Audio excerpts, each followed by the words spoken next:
This man uses his superpowers to peek at his female superior, indulging his little fetish. But that's nothing compared to what comes next with Homelander. Merely because a passenger on a plane glanced at him a few times, Homelander unleashed his laser eyes, slicing the entire aircraft in half. His tyranny doesn't stop there. When his approval rating dropped by 1/1000, he took it out on a gangster. He could have simply handed the man over to the courts, but instead, Homelander punched a hole through his body, and before leaving, even staged a fake scene of justifiable self-defense. He shot at us first.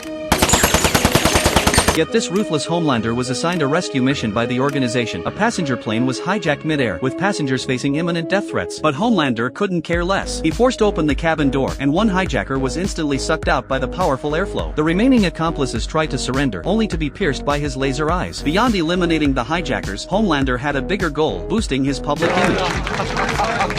However, Maeve noticed something was wrong. She hadn't heard from the pilot. It turned out there was another hijacker in the cockpit who'd killed the co-pilot and held a gun to the captain's head. But Homelander didn't give him a chance to threaten. He lasered through the hijacker's body. In his overzealousness, he accidentally killed the captain and severely damaged the controls. With the plane about to crash, Homelander remained calm, even reassuring passengers, lying that as long as I'm here, nothing will go wrong. But once he'd soothed them, he slammed open the cabin door. He knew the plane was doomed. Why waste time staying? He might as well leave early. Maeve, however, felt a twinge of guilt, begging him to take 2 children to safety. Homelander refused. If anyone survived, the world would learn his true nature, and his approval rating would plummet, a scenario he wouldn't allow. Passengers saw through him and tried to protest, but Homelander threatened them. Abandoning any pretense of heroism, he dragged Maeve away. When the plane wreckage was found in the ocean, Homelander reappeared, not to aid rescue efforts but to protect his image. He even exploited the tragedy, shifting all blame to the NSA. If I'd gotten the info sooner, none of the passengers would have died. Even more absurdly, Homelander used this incident to demand more authority and resources, aiming to further elevate his heroic persona.